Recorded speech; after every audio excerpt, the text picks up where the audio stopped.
بسم الله الرحمن الرحيم।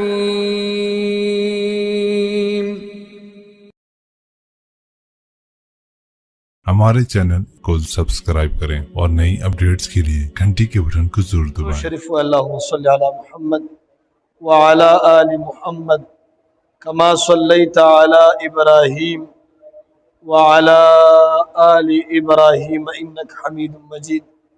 अल्लाहुम्मा बारिक अला मुहम्मद व अला आलि मुहम्मद कमा बारकता अला इब्राहीम व अला आलि इब्राहीम इन्नका हमीदुम मजीद। د جمعې مبارک ورځ ده او د ذوالحجې مبارک میاشت.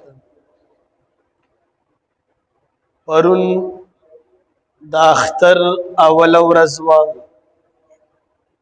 نن د غټ اختر دویمه ورځ ده.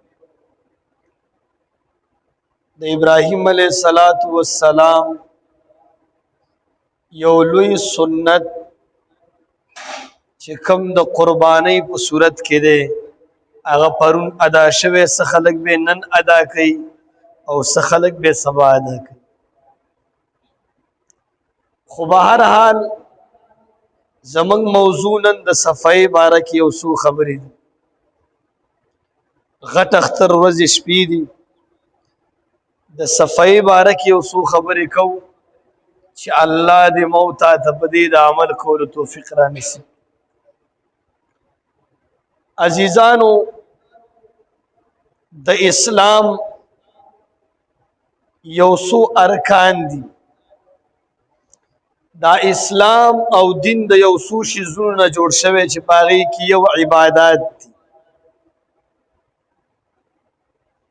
او په عباداتو کې ټولو نه ړومبی شی چې ذکر کېږي هغه پاکي ذکر کېږي.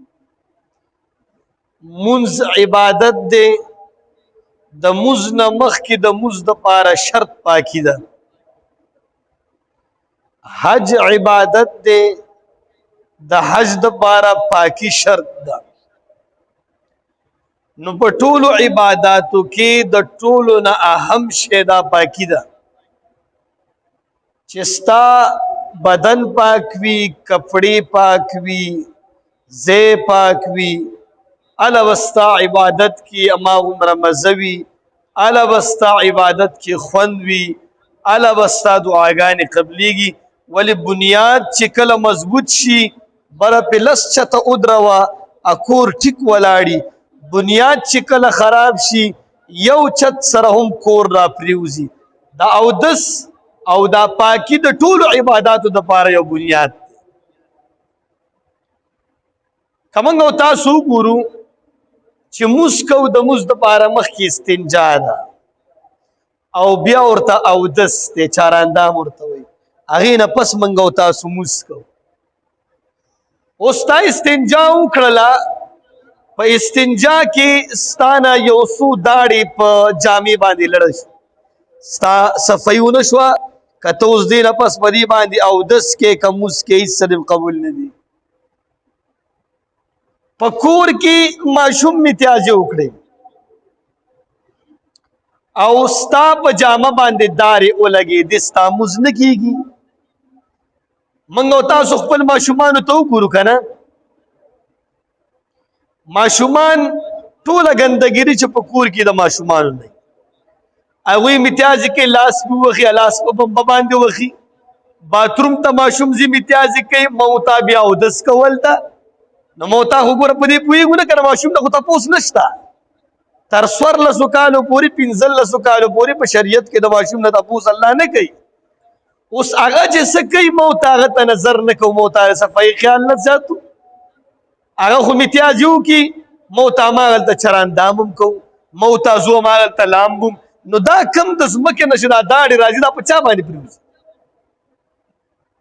نو زموږ ستا په کور کې دا نظام نشته.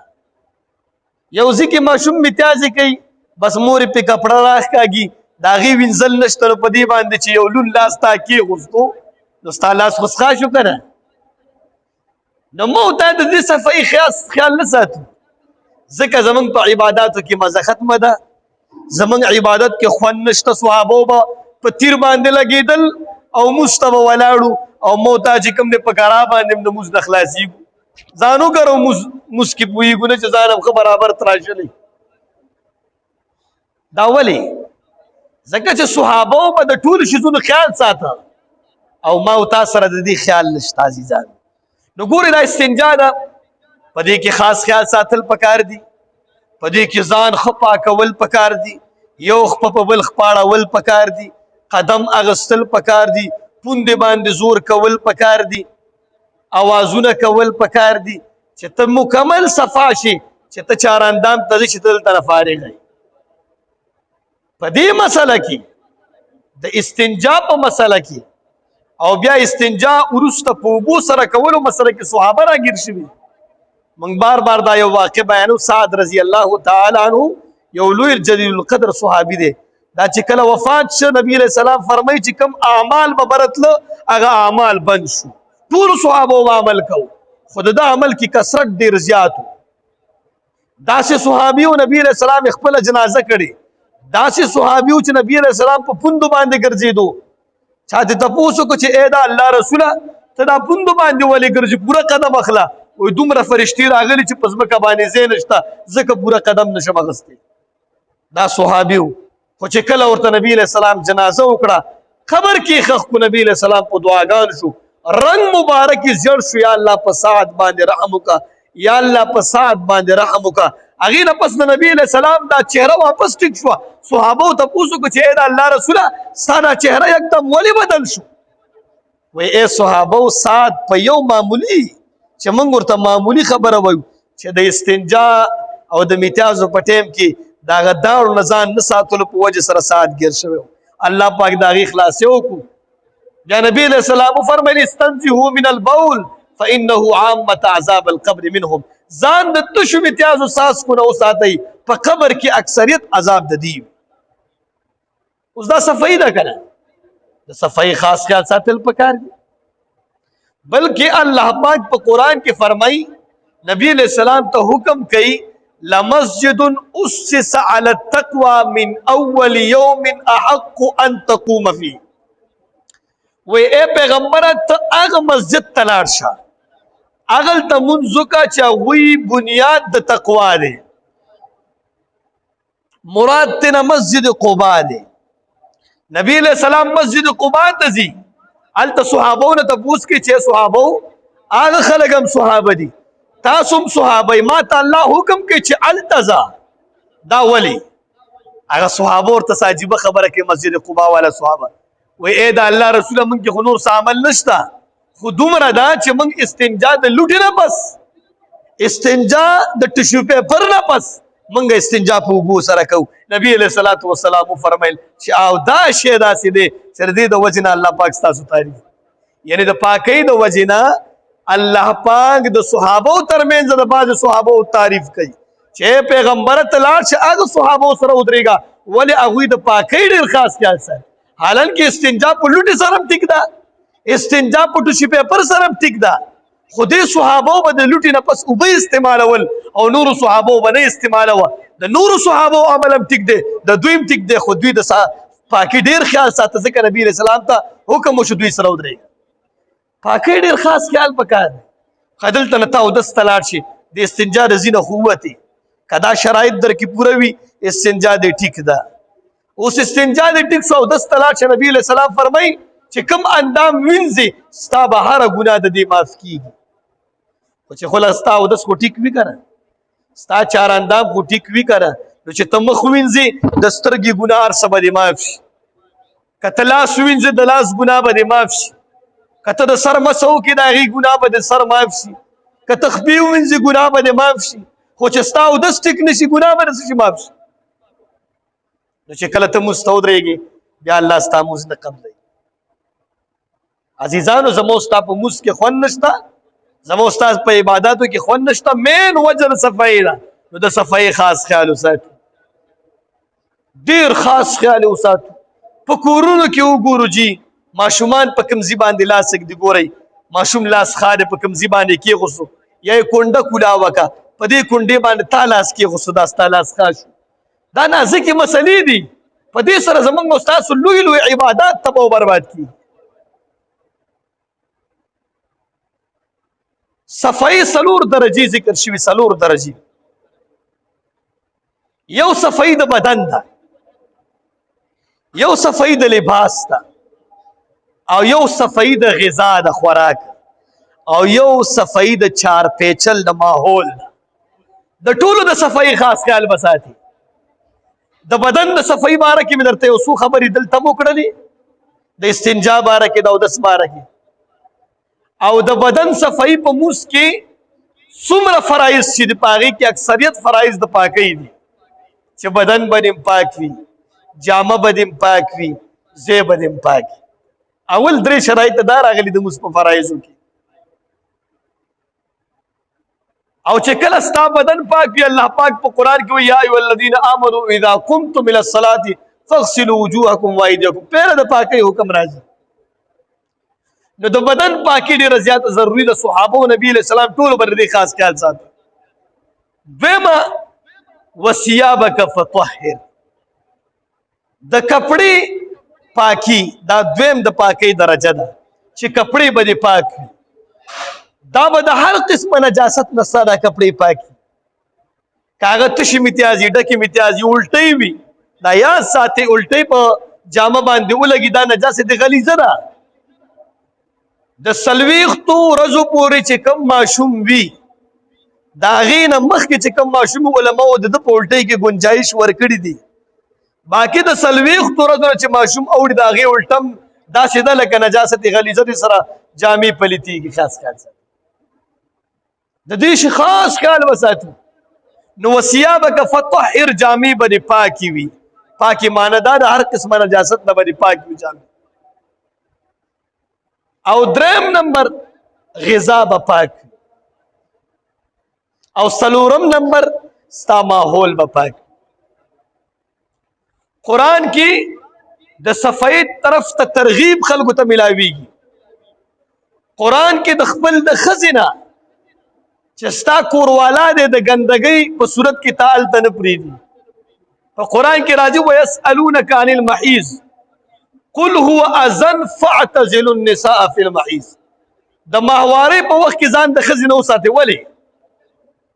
الله فرمایي وی مبارک پیغمبره دوی ته ووایي قل هو اذن، دا ګندګي ده. نو ګورې د ګندګۍ نه دومره الله پاک چې کوم دی انسان ساتي چې د خپل پاکي بیبي ته، جایز بیبي ته چې ستا په نکاح کې د هغه ته به هم نه نږدې کېږي. ولې؟ قل هو اذن، دا ګندګۍ په صورت کې ده چې کله پاک شي بیا ورسه. نو د جامو پاکېدل، بیا نبی علیه الصلاة والسلام فرمایي الطهور شطر الایمان او کما قال رسول الله صلی الله علیه وسلم. وایي دا پاکي نصف ایمان د نصف ایمان. مسلم شریف ډېرو کتابونو دا حدیث را نقل کړی دی چې نصف ایمان دی. نصف ایمان باره کې علامه نووي رحمت الله علیه فرمایي وی د ایمان په اجر کې نصف ایمان دا د پاکي ده. د ایمان چې څومره اجر وي که نه، په دې کې نصف اجر دا د پاکۍ ده. اوس تاسو وګورئ چې کله په دې لارو کوڅو کې تاسو روانئ او دې ګندګۍ ته وګورئ، نو ستا ذهن کې به دا خبر راځي چې کافر سړی د پوره ایمان نه خالی دی او مسلمان سړی د نیم ایمان نه خالی دی. مسلمان سړی د نیم ایمان نه خالی دی، خو موږ ته خو پته نه لګي که نه. کافر ته موږ کافر وایو، د ایمان نه خلاص دی، مکمل ایمان پکې نشته. مسلمان هم د نیم ایمان نه خلاص شوی دی. صفایي خاص خیال نه ساتي. یو بل ځای کې نبي علیه الصلاة والسلام فرمایي وی تاسو ته زه داسې یو عمل وښیم ای صحابو چې دا عمل کله تاسو وکړه ستاسو ګناهونه به الله معاف کوي، او دویمه دا ستاسو درجې به الله بلندوي. صحابو عرض وکړو چې ای د الله رسوله ضرور یې موږ ته ووایه داسې کوم عمل دی چې زموږ ګناهونه به معاف کیږي او زموږ درجې به بلندیږي. نبی علیه الصلاة والسلام ورته وفرمایي ای صحابو ستاسو زړه چې کله اودس نه غواړي اودس وکئ. ستاسو زړه چې کله اودس نه غواړي اودس وکئ. په دې عمل باندې به ستاسو ګناهونه معاف کیږي او ستاسو درجې به بلند. یعنې تاسو پاکي ځان کې راولئ.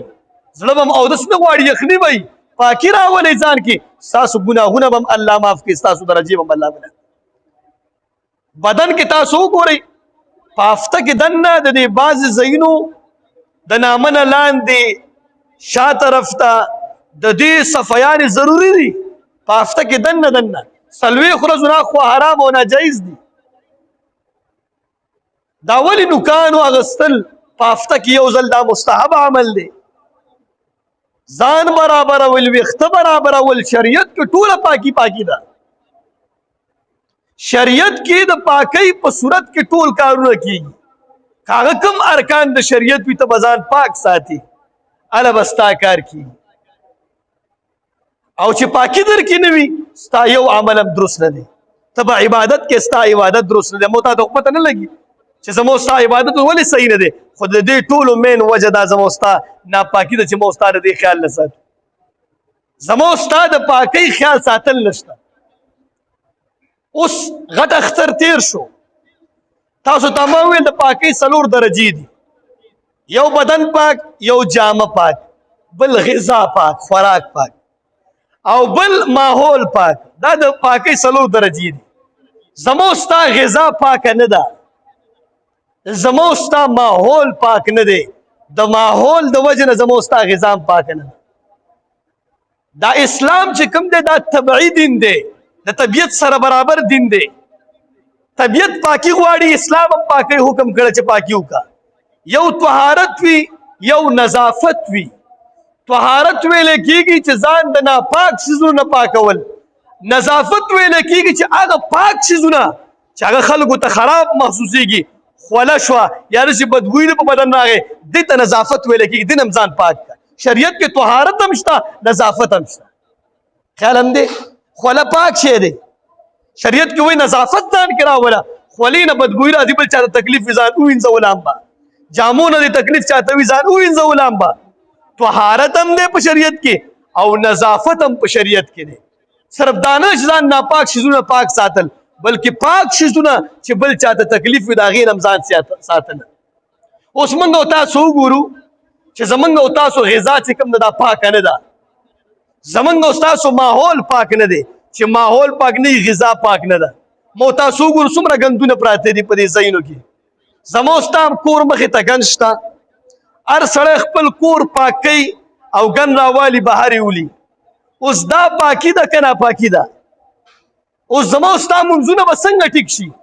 چې تا کور مخې ته کم ګند ویستی دی دا ګند باندې ستا بچي خپه کېغوسته په دې ګند باندې ستا موټرسایکل راغلو په دې ګند باندې ستا ګاډی راغلو او دا تا کور ته ننوي ستا کور هم ګنده شو کنه خیال هم دی او که نه دی دا ځي په ځي باندې ګندونه پراته وي شریعت موږ ته حکم کوي چې خوشحال خلک به صحتمند خلک به هله پیدا کېږي چې ماحول صحتمند وي ماحول صحتمند وي ماحول پاک وي غذا به هله پاک وي چې کله ماحول پاک وي زموږ ستا غذا پاک نه ده هر یو ماشوم بیمار غټ بیمار وي ولې زموږ ستا چارپیچل کې مو تا ګندګیري پیلاو کړې چېرته خالي پلاټ ګورې د ګند نه به ډک وي هغه د جومات مخې ته وي هغه د جومات نه بهر وي د ګند نه به ډک وي اوس چې دا ناپاکه دی زموږ ستا ماشومان به څه صحتمند وي صحتمند معاشره خو هله وي چې کله په کوم معاشره کې پاکي وي دا یورپ ممالکو ته تاسو لاړ شئ ته ماشومان ولې صحتمند دي ځکه چې د هغوی چارپیچل ماحول پاک دی چې کله ماحول پاک شي غذا پاک وي چې غذا پاک شي صحتمند معاشره مخې ته راځي کور کې به غټې غټې خرچې کېږي داسې یو علاقه هم نشي کولی چې 300 روپۍ واچي 200 روپۍ واچي چې راځه موږ به دا ټوله علاقه په دې باندې صفا کوو نه ملا یې ماتېږي که داسې هم نشي کولی هر سړی د خپل د کور مخه پاکه کړي داسې خو وکړئ که نه تاسو به د یعقوب ټاون باندې راشئ یا زه هغه ځینه راځم دې لاره کې زه ګورم څومره بدبویانې دي د چا خیال دې ته شوی ستا کور هم پاک دی زما کور هم پاک دی نور خوند خو چاته ورکوي نه ستا کور کې هم صفایي ده زما په کور کې هم صفایي ده اوس دا ماشومان دې ګند سره لاس ووهي ستا کور ته راغله ستا یو مونځ هم نه کېږي که په کونډه باندې لاس وواله که په کور کې په بل شی باندې لاس ووالو تا په هغه ځي باندې لاس وواله ستا مونځ نه کېږي ولې ستا بدن خراب شو که نه نو دې دپاره کوشش وکړو ماحول صفا کړو ستا ګاډي کې ګند درغه کور ته گاډي د زې ګنده کو ماشوم الته کېناستو هغه ماشوم په بیډ باندې کېناستو هغه ځای څښا شو تا 19 هلته کېږو ستا مونځ تباه او برباد شو. تاسو دې ته کله خیال کړی دی؟ دې دپاره شریعت د صفایي دین دی. شریعت مکمل صفایي غواړي. د ټولو دینونو کې د اسلام دین چې کوم دی د دې امتیازي شان دی. په ټولو ادیانو کې ډېر دینونو کې پاکي ماکي دومره ضروري نشته. صرف اسلام داسې دین دی چې د دې امتیازي شان دی چې پاکي در کې و عبادات به قبول وي، که پاکي در کې نه وي عبادات به قبول وي. کوشش وکړو د چا د کور مخې ته ګن وي اګن لرې کړو، صرف خپل کور صفا نه کړو. کور مخې ته د ګن وي، جومات مخې ته ګن لړه کوي بعضې خلک. دلته ګن دا پلاټونه چې خالي ګورې دا ډیران جوړ شوي. د بدبختۍ خبره ده. تاسو په دې لاره کې وګرځېږئ والله زندګۍ نه به زړه موړ شي. تاسو بهر ملکونه وګورئ او زمونږ دا پاکستان وګورئ یا دا KPK وګورئ، تاسو به زړه زندګۍ نه موړ شي. ولې هغه خلک صرف د خپل خیال نه ساتي، هغه خلک د نورو خلکو خیال ساتي. نبی علیه صلات وسلام بخپله چې کوم دی صفیانې کول. داسې نه د احادیثو کې راځي چې ته ګن راوالې کور مخې ته کېدي. دا ګن خپل ځي ته ورسوه، چاته هم تکلیف مه ورکوه. زما او ستا معاشره ځکه خرابه ده، پاکۍ خیال پکې نشته. دې دپاره هر یو ملګری کوشش وکړو. مهرباني دې وي 200 300 خپلو کې واچو او هغه کټکولیان راځي هغه ورته ونیسو صفایي کړو. د کور مخې ته ستا بدبوی ستا مېلمه چې راشي تا باندې به تو لعنت وایي. دا ښه ده چې انګریزان دلته سیل ته نه راځي، ګینې چې دا معاشره وګوري چې دا څنګه چل. دومره لوی عبادت تیر شو چې په کربو روپۍ زموږ نه ولګېدې د الله په محبت کې، چې الله محبت دی چې تاسو قرباني وکړئ. د الله محبت خو د پاکۍ سره هم د ان الله يحب التوابین ويحب المتطهرین. الله پاکي کوي توبه وستونکو سره او پاکي خلکو سره چې کوم سړی ځان کې پاکي راوړي. نو چې ته خو یو سیټ ته عبادت کې کافر سړی به وایي چې دومره لوی عبادت یې وکړه، بل سیټ ته ستا نه بوی خیږي، ستا د کور مخې نه بوی خیږي، ستا د علاقې نه بوی خیږي، کافر سړی به وایي دا خو ډېر بدبخته سړی دی. دې دپاره کوشش وکړو دا اوس چې دلته لاړ شو هر یو علاقې ته زما ذمواري دا علاقه ده. نور د نورو علاقو خلک هم پکې ډېر ناست دي. تاسو ټولو ته درخواست دی چې خپل علاقې کې د صفایي او مهم وچلوئ. چېرته ګندګي پروت دي یو 200 روپۍ چاته لاس کې ورکوئ، وایي دا لړه که هغه ځي ته ورسوه چې کوم ځای کې ګاډي WSSP والا راځي هغوی ته ورسوه. د جومات مخه شاوخوا او شاوخوا یو ځای کې هم ګند مه لړه کوئ. انشاءالله چې کله موږ کې صفایي راشي زموږ اعمال به ټیټ وي. الله دې د عمل کولو توفیق را نصیب کړي. واخر دعوانا الحمدلله.